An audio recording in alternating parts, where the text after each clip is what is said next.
In 1998, a newlywed couple boarded a midnight ferry across Lake Michigan and vanished before sunrise.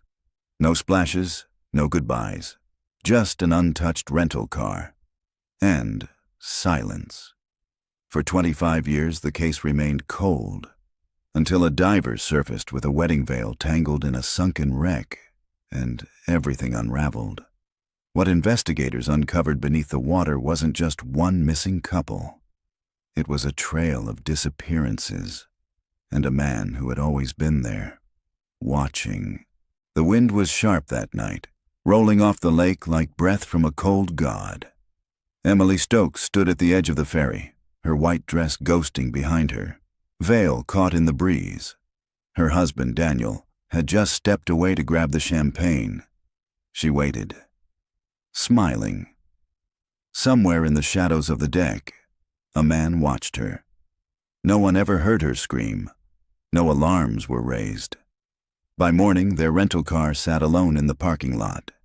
Engine cold, 2 wedding bands left behind, and a silence that would last 25 years. Until now. The lake was black that night.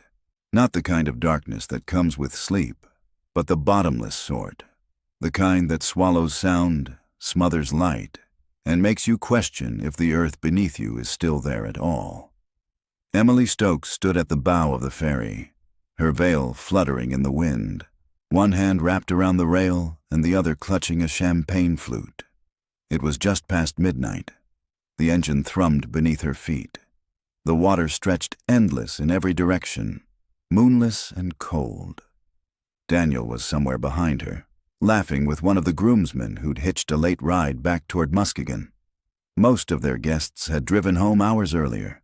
Only a few lingered now, tipsy, tired, and tucked away inside the ferry's cabin. She didn't blame them. It was bitter out here. The midnight crossing was their idea, a quiet escape after a whirlwind wedding day in Milwaukee. Just the 2 of them, floating across the lake toward their rented lakeside cabin. No noise, no expectations, no photographers. Only the water and the promise of forever. The ferry cut through the black like a ghost ship. Its deck lights dimmed to near nothing, the hum of its passage nearly drowned by the wind. Emily pulled her shawl tighter around her shoulders. Her dress shimmered faintly under the floodlights, layers of lace and silk catching every stray gust. Behind her, footsteps, familiar ones. Daniel appeared, holding the champagne bottle, grinning. "There you are," he said. "I was starting to think you bailed."